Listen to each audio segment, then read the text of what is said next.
खबरों की वही तस्वीर, बिना बदले बिना डरे, जज्बा सच का लिए, सच दिखाते हैं आपके जरूरत की खबर। दिल्ली विधानसभा चुनावों की तारीखों का ऐलान कुछ ही दिनों में हो जाएगा। ऐसे में दिल्ली के पूर्व मुख्यमंत्री और आम आदमी पार्टी के संयोजक अरविंद केजरीवाल लगातार भारतीय जनता पार्टी पर निशाना साध रहे हैं और कह रहे हैं कि भारतीय जनता पार्टी इस बार वोट कटवाने की राजनीति कर रही है। इस पर विस्तार पूर्वक बात करने के लिए हमारे साथ पूर्वी दिल्ली नगर निगम के स्टैंडिंग कमेटी चेयरमैन और वर्तमान के निगम पार्षद वीर सिंह पवार मौजूद हैं। उनसे बात करते हैं क्या भारतीय जनता इन आरोपों के बारे में कहेगी और क्या कुछ अरविंद केजरीवाल को यहाँ से सीख देगी। सर, सबसे पहले बात करें, अरविंद केजरीवाल प्रेस कॉन्फ्रेंस के माध्यम से कह रहे हैं कि लगभग दिल्ली से 11,000 वोट काट दिए गए जो कि भारतीय जनता पार्टी ने किया है। नमस्कार।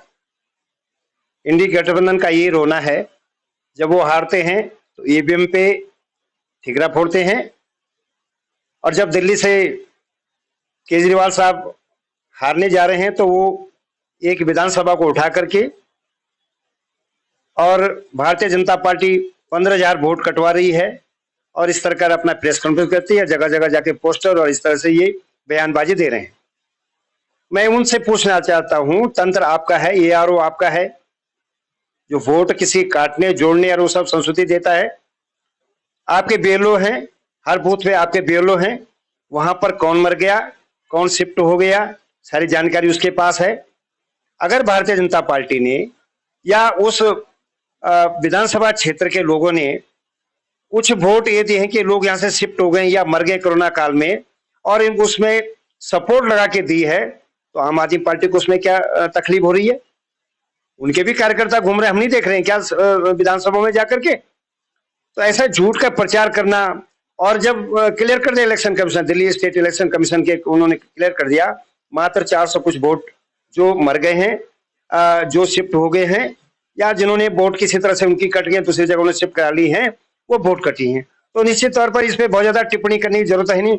हमें लग रहा है केजरीवाल जी 2 बार 3 बार दिल्ली के शासन पर सिंहासन पर विराजमान रही, वो उनको आदत आ गई है सिंहासन से नीचे नहीं उतरने की, तो झूठ पर झूठ बोलेंगे, परसेप्शन देंगे और लोगों में एक भ्रम फैलाएंगे, देखो आपकी वोट काट रही है, भारतीय जनता पार्टी आपकी वोट काट रही है, लोगों में ये भ्रम फैला रहे हैं, जो बिल्कुल भी गलत है। उनका बीएलओ है, उनका तंत्र है, उनका एसडीएम, उनका डीएम है और शासन तंत्र पूरा उनके पास है।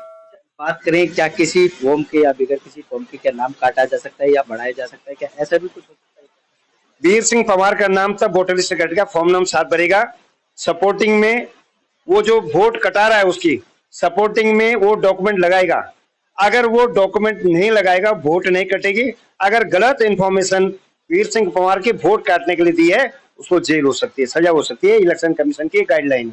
इसलिए ये सब झूठ है। फॉर्म 7 पे कटता है, फॉर्म 6 पे नहीं वोट बनती है।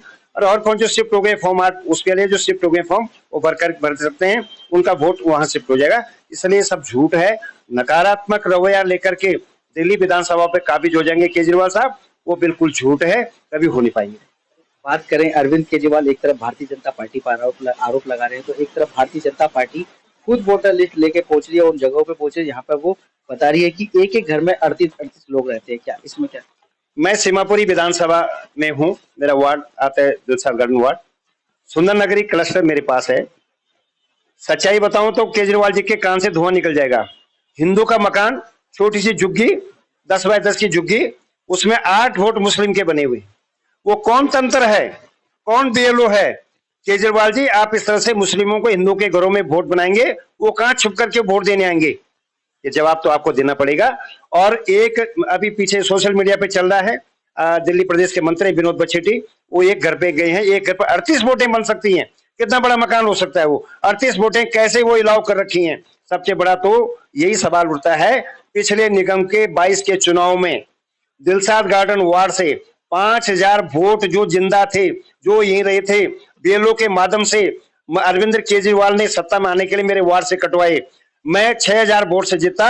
जब मेरे वार्ड के वोट कट गई थी, मात्र 1100 वोटों से मैं जीता हूं। मैं बहुत दुखी हूं इस बात से। और इस समय मैंने सारे वोटों जुड़वाए हैं, घर घर जाके जुड़वाए हैं, ऑनलाइन जुड़वाए हैं, फॉर्म जमा कराए हैं, ताकि उन वोटों का जो मताधिकार केजरीवाल जी ने छीना था, उसके अधिकार ने छीना था, उनको मिले। क्या कहेंगे? अरविंद केजरीवाल एक तरफ तो वोट की राजनीति कर रहे हैं, दूसरी बार इस बार लॉ एंड ऑर्डर को लेकर भी आड़े हाथ आ रहे हैं कि अमित शाह है और भारतीय जनता पार्टी अपनी बार नाकाम साबित हो रही है दिल्ली की सुरक्षा में। केजरीवाल जी, जिम्मेदारी आपकी है, डीएम आपका है, जिलाधिकारी आपका है, एसडीएम आपके हैं, आप भी उतने जिम्मेदार हैं और आप क्यों इतने लोगों को यहाँ पर आने दे रहे हो? आपके पास कुछ आंकड़े तो होने चाहिए। जितने भी पश्चिम उत्तर प्रदेश सारे लोग दिल्ली में आ गए हैं, आपको कभी एक बार भी बैठ के कभी होम मिनिस्टर के साथ बैठ के अपनी वार्ता की? मैं मानता हूं कि आम आदमी पार्टी हो आप, लेकिन आप तो एक एंजल बन के, देवदूत बन के आए थे कि मैं तो पब्लिक आदमी हूं। पब्लिक आदमी बन करके आप होम मिनिस्टर साहब को मिलते अगर आपको लग रहा है। आप पंजाब के नहीं देख रहे हैं, गुरुद्वारे के अंदर गोलियां चल रही हैं, तब तो वहां कुछ नहीं बोले। आपका स्टेट है, लॉ एंड ऑर्डर के बारे में आपको शर्म आनी चाहिए। आपको ऐसे दिल्ली जैसे शहर में जहां की जनसंख्या 2 करोड़ से नीचे होनी चाहिए, 2.5 करोड़ के आसपास पहुंच गई, आपके गलत नीतियों के कारण से, आपके वोट बैंक बढ़ाने के कारण से, आप रोहिंग्यों को यहाँ बसा दिया आपने, बांग्लादेशियों को यहाँ बसा दिया आपने, उनका वोटर कार्ड बना दिया, सब राशन कार्ड बना दिया आपने, उनके आई कार्ड बना के दे दिए, उनका पैन कार्ड बना के आपके कर्मचारी दे रहे हैं। आप जगह जगह आपके कर्मचारी बैठे हैं, अंदर चुपचाप उनके वोटर कार्ड बना रहे हैं। और मैं आपको बता दूं, जो ये एसडीएम यहाँ पर सीमापुरी का एसडीएम कार्यालय में जहाँ वोटर कार्ड बन रहे हैं, 500 दे करके बांग्लादेशियों के वोट बन रहे हैं, रोहिंग्यों के वोट आधार कार्ड बन रहे हैं ताकि वो वोट दे सकें।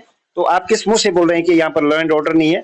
और आप फिर पंजाब जाके देखो, जहां स्टेट आपके फुलबंदी स्टेट है आपकी, वहां जाके देखो ना, वहां जाके बोलो आप गुरुद्वारे में गोली क्यों चल, लगातार दूसरे दिन आदमी मर रहे हैं वहां पर, आपस में चाकूबाजी हो रही, गोलीबारी हुई, लोगों की दुकानें लूटी जा रही हैं। तो आपको शर्म आनी चाहिए। दिल्ली के बारे में ऐसा नहीं बोलना चाहिए, बदनाम नहीं करना चाहिए। समस्याएं हो सकती हैं, समस्याओं का निराकरण जो हम जनप्रतिनिधि हैं चुने, हमारा काम बनता है कि वहां का लॉ एंड ऑर्डर सुधारना। आप एक बार भी कभी होम मिनिस्टर के पास नहीं, खाली उनको गाली गलौज करना, अमित शाह जी कुछ नहीं कर रहे, अमित शाह जी कुछ नहीं। अमित शाह जी पूरा देश देख रहे हैं, दिल्ली तो एक छोटा सा है, आप नहीं संभाल पा रहे हैं, इसलिए आपसे ये बदजुबानी कर रहे हैं। अच्छा, बात करें अरविंद केजरीवाल ने अभी अपने 20 उम्मीदवार और घोषित कर दिए, लगभग अब 31 उम्मीदवार आम आदमी पार्टी ने घोषित कर दिया। ऐसे में जो मनीष सिसोदिया अपनी विधानसभा से विकास की बात करते थे लेकिन वहां से पलायन कर गए हैं, जंगपुरा पहुंच गए हैं और अवध ओझा जी अब उनकी जगह चुनाव लड़ेंगे, तो क्या कहेंगे? भगोड़ा, आम आदमी पार्टी के भगोड़े, जो बोलता था कि मैं शिक्षा क्रांति जननायक बन गया हूं पूरे विश्व में, और वहां से वाशिंगटन डीसी से तो मेरे यहाँ देखने आए थे, स्कूल देख रहे थे, आज उनको पड़पड़गंज विधानसभा भागना पड़ा क्योंकि उनको हार सामने दिख रही है। अगर आपने कुछ किया होता, आपने कॉन्स्टिट्यूंसी क्यों चेंज की? आपको तो लोग हाथों हाथ उठाते। मैं आज एक बैठक में था, हमारे एक सांसद आए थे, 5 बार केंद्रपाड़ा उड़ीसा से जीत गए, 5 टाइम्स। आपका तो मनीष सिसोदिया 3 बार आया था, आप वही रहते सर, और आप किसको लेके आए हैं? एजुकेशनिस्ट, जिसने जो बहुत ज्यादा भ्रष्टाचार फैलाया एजुकेशन में जाकर के, भ्रमित किया लड़कों को, ऐसे लोग को वहां पर लेके आ रहे हैं आप। आपके सारे जितने, अभी मैंने देखा आदर्श नगर से आपने चेंज किया, आपने सादरा विधानसभा से चेंज किया, सीमापुरी से कांग्रेस का ले लिया। आप तो सामने सामने हार देख रहे हैं, आप तो थाली में परोस रहे हैं भारतीय जनता पार्टी को, क्योंकि भारतीय जनता पार्टी का कार्यकर्ता काम करता है, उसको क्षेत्र के पता रहते हैं, उसके समस्याओं का पता है। आपके विधायकों ने कुछ काम नहीं किया, अब मुंह छिपाते फिर रहे हैं। कोई जंगपुरा जाएगा, कोई कहीं जाएगा, ऐसे भागे, कोई इधर गिरा कोई उधर गया। भारतीय जनता पार्टी 2025 में फुल मेजोरिटी के साथ 50 से ऊपर सीटें लेके आ रही भारतीय जनता पार्टी, दिल्ली में सुशासन देगी और डबल इंजन की सरकार होगी। मोदी जी के नेतृत्व में दिल्ली की सरकार चलेगी। आप कुछ कहेंगे? अभी तो मनीष सिसोदिया ने अपनी विधानसभा छोड़ी है, क्या लग रहा है कि अरविंद केजरीवाल भी इस बार नई दिल्ली से पलायन करके कहीं और जाने वाले? मुझे तो ये लग रहा है कि अरविंद केजरीवाल जी चुनाव ही नहीं लड़ेंगे। मैं आपको बताता हूँ, पता क्यों बता रहा हूं मैं।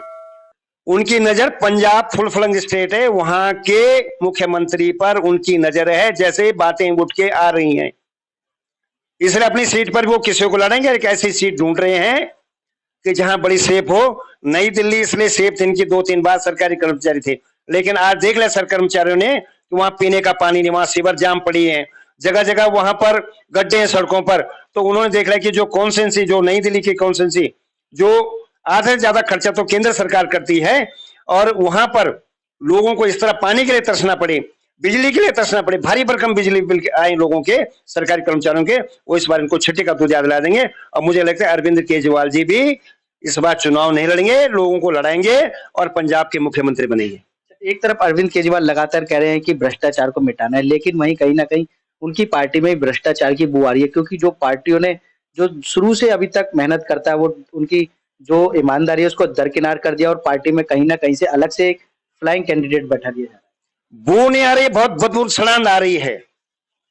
अन्ना हजारे जी ने एक रामला मैदान में एक ऐसा व्यक्ति बनाया था अपने हाथों से, और उन्होंने खुद बोला था कि एक ऐसा व्यक्ति होगा, न ये खूब कुर्सी पे बैठेगा, न गाड़ी लेगा घोड़े, आम आदमी की तरह काम करेगा। लेकिन जैसे कुर्सी पे बैठा, और खुद भी स्टेटमेंट है केजरीवाल साहब की, इस कुर्सी पे कौन सा कीड़ा ऐसे कांटे लगे हुए हैं कि लोग सब भ्रष्टाचार में लिप्त हो जाते हैं। आते आपने पहले शीश महल बनाया, 45 करोड़ 100 करोड़ के आसपास को हिसाब किताब है। 100 करोड़ अगर आप झुकी झोपड़ी में लगा जहां पीने का पानी चेता, जो सीवर लाइन चेंज होनी थी वहां लगाते, लोग आज वाह वाह करते आपके। वहां आपने शराब पे एक पर एक दी। मैंने स्टेटमेंट देख रहा था कल, किसी एक बेचारे बुजुर्ग आदमी थी कि आपने मेरा एक बच्चा बिगाड़ा, दूसरा बच्चा भी बिगड़ गया क्योंकि एक बार फ्री भी दी आपने। तो बाप भी बेटा था, बेटा भी पी रहा है, और पूरा छत्तरनाश दिल्ली का हो गया। तो सबके भ्रष्टाचारी जो शराब का पैसा है, शराब लोग के पैसा है, वो आपके पास है और खुला सामने सामने है। अगर नहीं हो तो आप जेल क्यों गए? आपके सारे क्यों जेल गए? इसलिए सबसे बड़ा भ्रष्टाचार। तो कहते हैं कि हमारे को बेल मिल चुकी, हम तो निर्दोष। बेल नहीं मिली, गलत बात है। ये प्रशासन गलत बना रही है लोगों, बेल नहीं। आप जमानत पे बड़ा सा बड़ा क्रिमिनल भी बाहर आ सकता है, प्रोसीजिंग चालू है, दोबारा आप जेल जाएंगे। जो अगर अंदर से बाहर आए, आप कहीं भी कोर्ट की कोई जजमेंट ऐसी नहीं है कि आप निर्दोष पाए, आप निर्दोष नहीं है, आपकी पैसे लगेगी, आपको जाना पड़ेगा कोर्ट में। और जो प्रतिबंध आपके ऊपर लगा रखे थे उसी कारण तो आपने छोटी कुर्सी, अगर आप पर प्रतिबंध कोर्ट नहीं लगाते, मान्य कोर्ट नहीं लगाता, तो आप तो मुख्यमंत्री होते। आपने एक अपना प्यादा अतिशी जी के नाम की एक पक्षी वहां पर बैठा दी, लेकिन पीछे से तो बागडोर आपकी है, आप चला रहे हैं, इसलिए मुख्यमंत्री आप हैं। घोटालों में लिप्त हैं, करप्टेड आदमी है, करप्शन है आपका। आपने बेटे की कसम खाई थी, वो बेटे की कसम भी खाकर बेटा भी आज जवान हो गया आपका। आप तो दुनिया की बददुआएं ले लिया आपने, पानी पीने का जिन उनकी बददुआएं लिया आपने, जो जिनकी पेंशन देनी थी उनकी बददुआएं लिया आपने। तो आप इतनी बददुआ लेकर के आम आदमी पार्टी कभी सरकार में आ सकती है। मैंने पिछले बार भी उदाहरण किया था, आसाम गण परिषद भी आसाम में ऐसे एक बार मुत्ते की तरफ खूब फैली थी, सबने उसको मेजोरिटी से जिताया था, लेकिन आज आसाम गण परिषद का नाम कहीं नहीं है।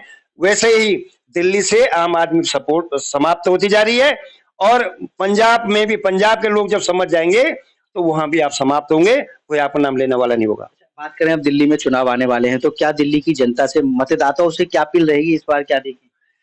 दिल्ली के मतदान से मेरे विनम्र आग्रह, मैं बार बार आपसे आग्रह कर रहा हूं, एक पे एक फ्री हमें नहीं चाहिए। जो फ्री के रेवड़ियां दे रहे हैं वो आपको पीने का शुद्ध जल नहीं देगा। जमुना जी का जो पानी था, जमुना जी को सफाई होनी था, करके नहीं देगा, आपको गंदा पानी, अमोनिया का पानी पिलाएगा, अंडरग्राउंड का बोरिंग अनट्रीटेड पानी पिलाएगा। आपकी सीवरेज और ड्रेनेज जो बननी थी वो नहीं बनाएगा, क्योंकि वो पैसा एडवर्टाइजमेंट में खर्च करेगा। आपको जो बिजली, जैसे फ्री बिजली की बात कर रही है, लेकिन आपके दुकान का, आपके कॉमर्शियल इंस्टीट्यूट का 18 रुपए पर यूनिट बिजली आ रहा है, वो आपको दोबारा 22 रुपए करेगा। इसका क्योंकि इसको पता है कि पब्लिक सब साइन कर लेती है, और ये अपना जो इनका आलीशान बंगला जो इन्होंने बनाया, उस बंगले में दोबारा जाने की तैयारी करेंगे पब्लिक की तरफ से। पब्लिक को इनको कोई लेना देना नहीं, इसलिए मेरा विनम्र आग्रह है, भारतीय जनता पार्टी को एक मौका दें। ठीक है, आपने 25 साल तक भारतीय जनता पार्टी को लोकसभा में आप लाए, निगम में आप लाए, लेकिन आप विधानसभा में लाए।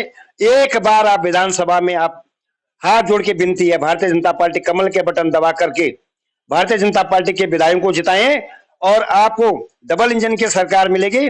मोदी जी के नेतृत्व में जो आशाएं आकांक्षाएं आपके पूरी होंगे। मैं आपसे हाथ जोड़ के विनती करता हूं। ये थे पूर्वी दिल्ली के पूर्व standing committee chairman Veer Singh Pawar ji, जिन्होंने बताया कि किस प्रकार से अरविंद केजरीवाल एक वोट की राजनीति कर रहे हैं, और जो वोट काटने का आरोप लगा रहे हैं वो निराधार है, क्योंकि अरविंद केजरीवाल चाहते हैं कि इस बार किसी भी प्रकार से जीत हासिल हो। कैमरामैन सुनील के साथ संजय कुमार, तेज समाचार, दिल्ली।